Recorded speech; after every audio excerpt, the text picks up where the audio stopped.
What is up, bros and broettes? I am Inkslasher, and today we are going to be talking about supply drops, but not in Black Ops 3. We're going to be talking about them in Infinite Warfare, and then later on in this video, we are also going to be talking just a little bit about Modern Warfare Remastered as well. So as far as this video goes, it's mostly going to be based off of my opinion, but on top of that, we're going to have some facts and statistics throughout the video, but it's mostly going to be my opinion. Now, the thing with that is that you may completely disagree with my opinion, and that is 100% okay. So you can always let me know what you think down in the comment section below and what you think about supply drops in Infinite Warfare and Modern Warfare Remastered. So as you may or may not know, supply drops have actually not been confirmed in Infinite Warfare, nor have they been confirmed in Modern Warfare Remastered.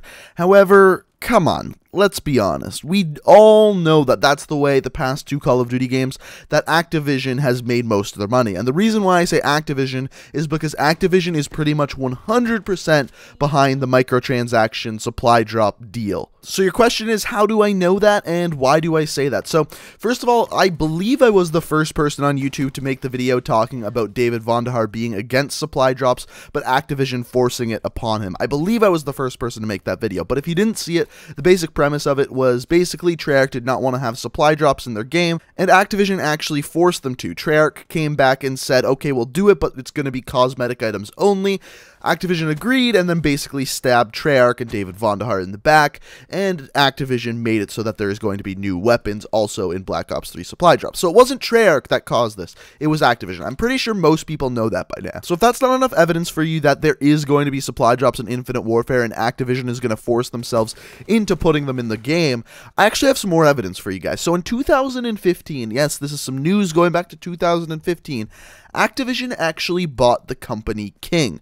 Now, King, if you don't know, is the company responsible for Candy Crush. They bought them for $5.9 billion.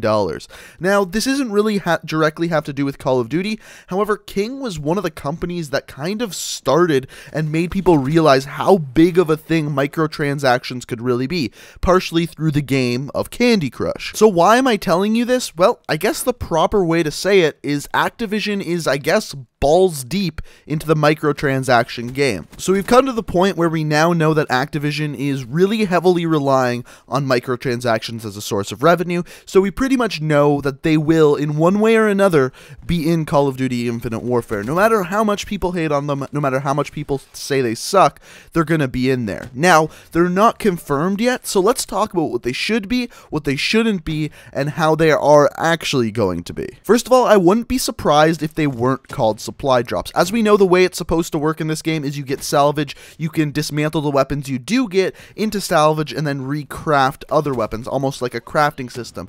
I wouldn't be surprised if they weren't called supply drops and called something more like salvage packs or something like that, simply because supply drops just have bad press associated with their name, so by changing the name, it will improve how they're seen by the media and by people that play Call of Duty. Do I have any information to support that? No, it's just a pretty good educated guess, I think. But even if they are called supply drops, whether they're called salvage packs, I don't know, but they're almost 100% going to be in the game. So how do we want these things to work? Since we know they're going to be there, let's make the best case scenario. So it's actually not all bad news. The one thing I've been saying for the longest time is that with the supply drop system, the way it currently is there's no way to actually dismantle things or get points from the weapons you actually get and get the weapons you want to get. For example, back in Advanced Warfare, I wanted the HBRA-3 Insanity, and I played that game more than most people in the world and never got that weapon because it was purely based on luck. But since they're putting in a salvage system and an actual way to craft the weapons you want,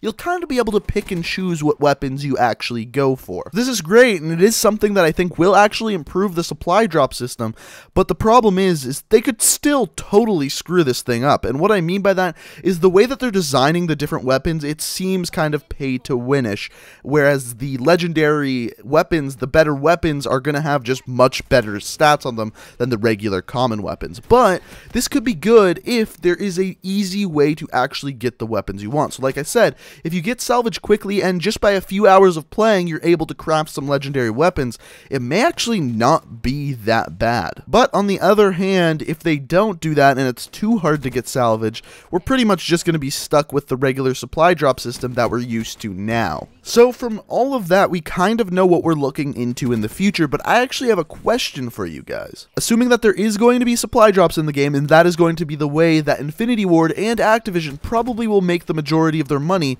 should Infinite Warfare actually be free?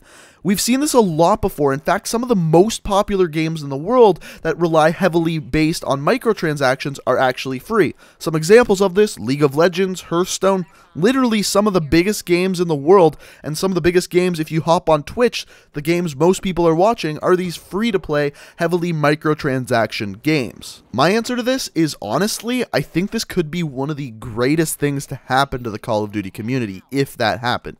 Yes, we all know I don't want supply drops, you don't want supply drops, no one really wants supply drops, but they're going to be in the game. We have to face that fact. So, by making the game free, what that's going to do is expand the Call of Duty community, maybe bring down the price of supply drops, and then in the future there's going to be more people playing, a more flourishing community, because the game's simply free. So right here, what we're looking at is the top 7 games on Twitch right now, and 4 of them are basically free to play. I know Counter-Strike Go technically isn't free to play, but normally it costs like from $6 to $12 depending whether it's on sale, so it might as well be free to play. So 4 of the top 7. Normally the top 5 games are like League of Legends, Hearthstone, Overwatch, Counter-Strike, and Dota, and 4 of those are free to play. So 4 of the top 5 normally on Twitch are basically free to play games. So very clearly this is not a trend. The most played games in the world are the free-to-play games. It's just easy to say. People like free shit. And guess what all of these games have in common? They all have a microtransaction system that makes it possible for them to be free to play. Whereas Call of Duty right now is double dipping. They have their microtransaction system and the game is still a full-priced game. Another really big problem that Call of Duty has with microtransactions is that a new game is released every single year. So if you get really amazing items in Black Ops 3, a year from when that game comes out, when you are playing Infinite Warfare, all of those items in Black Ops 3 are just completely useless. Whereas if we look at the other games that use these microtransaction systems, these games last a really long time.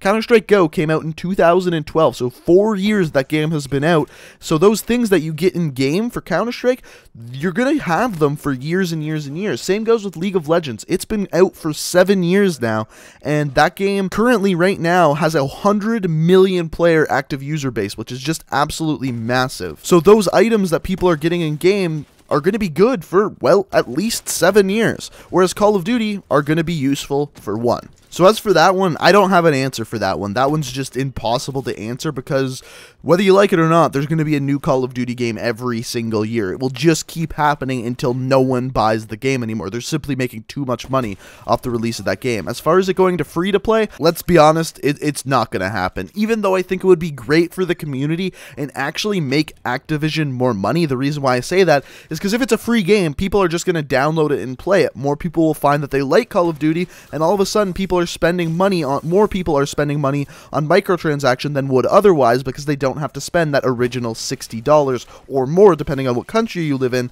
on the game in the first place. They get it for free, and they're just more apt to spend a little bit of money on microtransactions here or there. It's easier for someone to spend $5 than $60 is what I'm getting at. But as far as supply drops go in Modern Warfare Remastered, I said it before, I'll say it again, I swear to fucking God, Activision, if there is supply drops in Modern Warfare Remastered, there's gonna be riots. There's no way around saying it. But guys, like I said, this video is very heavily based on my opinion, and I'm curious what you guys think. You can let me know down in the comment section below whether you agree with me, whether you disagree with me. I always read all the comments, and I always find it very interesting what you guys think on these type of subjects. So, if you enjoyed the video, it would be fantastic if you'd hit that like button. It always helps the channel. Also, thank you guys so much for watching. I hope you enjoyed. The support you guys have been showing lately is absolutely insane. We're narrowing it in on 250,000 subscribers, which is just absolutely mind-blowing. So thank you guys so much. As always, you can check out my Twitch, Twitter, and second channel down in the description. Thank you guys so much for watching. I love you guys, and until next time, peace out.